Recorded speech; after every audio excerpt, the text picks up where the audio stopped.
Hello students, मेरा नाम अतुल अवस्थी है। मैं व्याख्याता हायर सेकेंडरी स्कूल डोंडेरा बालोद से आज मैं तीसरा वीडियो आपके सामने लेकर आया हूँ, जो क्योंकि आप लोगों को घर में पढ़ाई करनी है और घर में प्रैक्टिस करना है।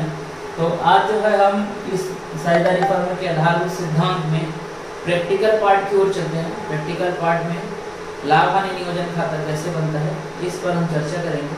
उसके पहले मैं थोड़ा सा इंट्रो दे दूँ कि लाभ हानि नियोजन खाता क्या है, क्यों बनाया जाता है। जब साझेदारी फर्म होता है तो वहाँ पर लाभ या हानि होता है, तो उस लाभ और हानि को वितरण करने के लिए एक खाता बनाया जाता है, जिसके माध्यम से उनके लाभ और हानि को वितरण किया जाता है। और कुछ उनके खर्चे होते हैं, कुछ उनके ऊपर खर्चा किया जाता है, कुछ उनसे इनकम होता है, उन सब का समायोजन करके हम ये लाभ हानि, इसीलिए उनके लाभों को वितरण करते हैं, इसीलिए हम जो है लाभ हानि नियोजन खाता बनाते हैं। जैसा कि आप लोगों को पता होगा कि लाभ हानि नियोजन खाता जो है एक प्रकार का लाभ हानि खाता ही है। जैसा कि आपने 11th में पढ़ा है, 11th में आप स्थिति विवरण पढ़े थे, अंतिम खाते पढ़े थे, एकाकी व्यवसाय के अंतिम विवरण। तो उसमें भी आपने पढ़ा था कि व्यापार खाता एक बनता था, एक लाभ हानि खाता बनता था, उसके बाद फिर स्थिति विवरण बनती थी।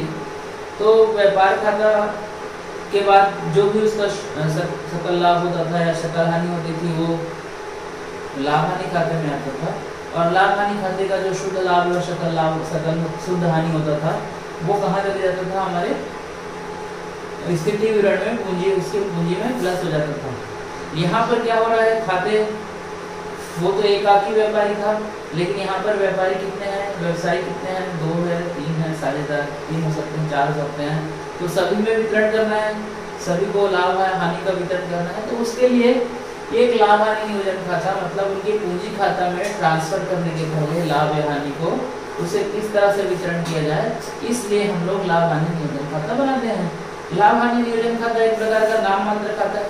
जैसा कि आपने पढ़ा है नियम, नाम मात्र खाता का मतलब क्या होता है, हानि या व्यय का खाता विकलन और लाभ या आय का खाता समाकलन। मतलब क्या हुआ, जितने भी हानि होगा, हानि या व्यय होगा, वो विकलन साइड में जाएगा फर्म का, और जितना भी फर्म की आय होगी वो समाकलन साइड में जाएगा। तो ये इस नाम मात्र खाता में जैसे लाभ हानि खाता बनाते थे, सेम वैसे ही है, बस इसमें साझेदारों के लिए जो खर्चा किया गया है या साझेदारों से जो इनकम हुआ है फर्म को, उसको हम यहाँ पर लिखना है। तो देखिए ये जो साझेदारी फर्म जो भी होता है, तो दोहरी लेखा प्रणाली का एक सिद्धांत है, इसलिए हमने लाभ हानि नियोजन खाता बनाया है ना। लाभ हानि नियोजन खाते में देखेंगे आप, ये प्रारूप लिखा हुआ है यहाँ पर, देखिए लाभ हानि नियोजन खाता, इंग्लिश में इसको कहते हैं P&L appropriation account, profit and loss appropriation account कहते हैं। और देखिए जिस वित्तीय वर्ष को समाप्त होगा उस वर्ष के लिए लिखना है। एक साइड होता है विकलन, दूसरा साइड होता है समाकलन। और यहाँ पर देखिए कि अब आप इसके अंदर जाएंगे तो देखिए यहाँ पर शेष लाया गया हानि, शेष लाया गया लाभ। इसका मतलब क्या हुआ, इसका मतलब ये हुआ कि जो भी लाभ हानि खाते से जो भी हानि या लाभ आया है, यदि लाभ आएगा तो हम उसको कहाँ लिखेंगे, समाकलन में लिखेंगे। और हानि होगा, शुद्ध हानि जो बोलते हैं, वो शुद्ध हानि होगा तो कहाँ आएगा, वो विकलन में आएगा। तो ये पहला स्टेप है इसमें, ये दोनों में से कोई भी एक आएगा, या तो ये आएगा या तो ये आएगा। कभी हानि होता है, कभी लाभ होता है, लाभ और हानि एक साथ हो नहीं सकता है। उसके बाद आता है देखिए इसमें पूंजी पर ब्याज। पूंजी पर ब्याज के बारे में कल भी मैंने बताया था, आज भी थोड़ा बता देता हूँ। पूंजी पर ब्याज क्या होता है, जो साझेदार हमको माने फर्म को पूंजी देता है, उस पूंजी का उपयोग हम फर्म के व्यवसाय को चलाने के लिए करते हैं।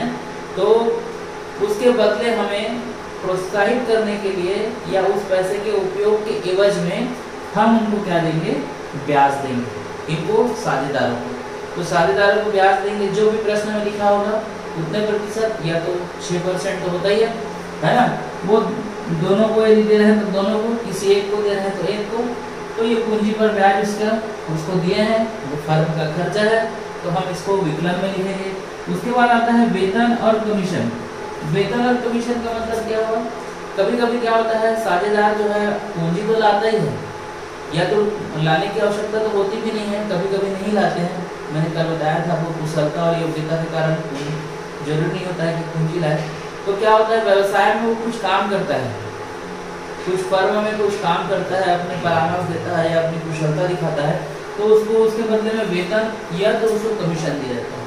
तो ये फर्म का खर्चा हुआ ले है ना। तो इसलिए इसको हम क्या करेंगे, यहाँ पर लिखेंगे किस पर, लाभ हानि नियोजन खाता के विकलन में।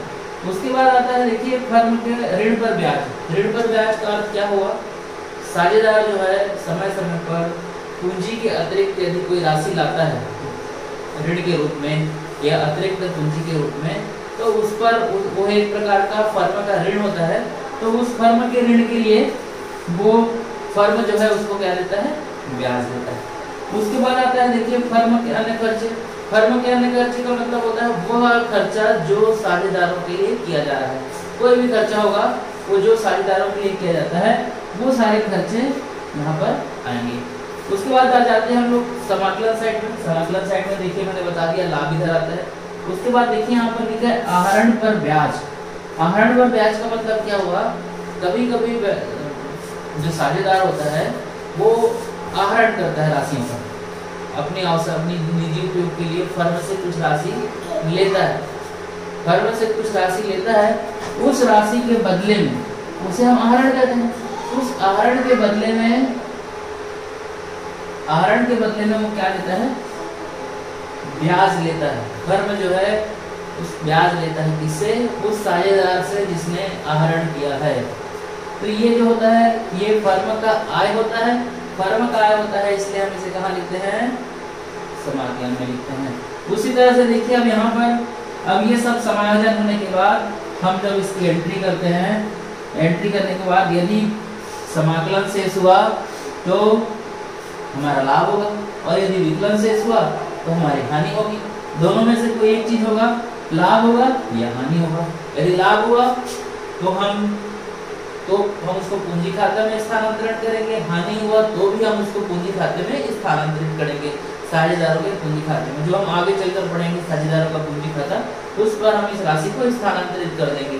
अब स्थानांतरित कैसे करेंगे, इनके अनुपात में इनका एक अनुपात होता है। अब वो आगे चलकर अभी बताएंगे क्या अनुपात होता है, कैसे वो बांटते हैं लाभ को। तो ये इस तरह से ये लाभ हानि नियोजन खाता बनता है। एक बार और मैं आपको रिवीजन करा देता हूँ। इसमें पूंजी पर ब्याज फर्म को देना पड़ता है, फर्म को देते हैं। उसके बाद आता है वेतन और कमीशन जो साझेदारों को देते हैं, फर्म देता है। और ऋण पर ब्याज फर्म देता है। फर्म के अन्य खर्चे जो साझेदारों पर किया जा रहा है, अन्य खर्चे वो सब चीजें। उसके अलावा यदि आहरण पर ब्याज ये फर्म को मिलता है तो ये समाकलन में जाता है, और जो खर्चे होते हैं वो विकलन में जाते हैं। तो ये हो गया आपका लाभ हानि नियोजन खाता।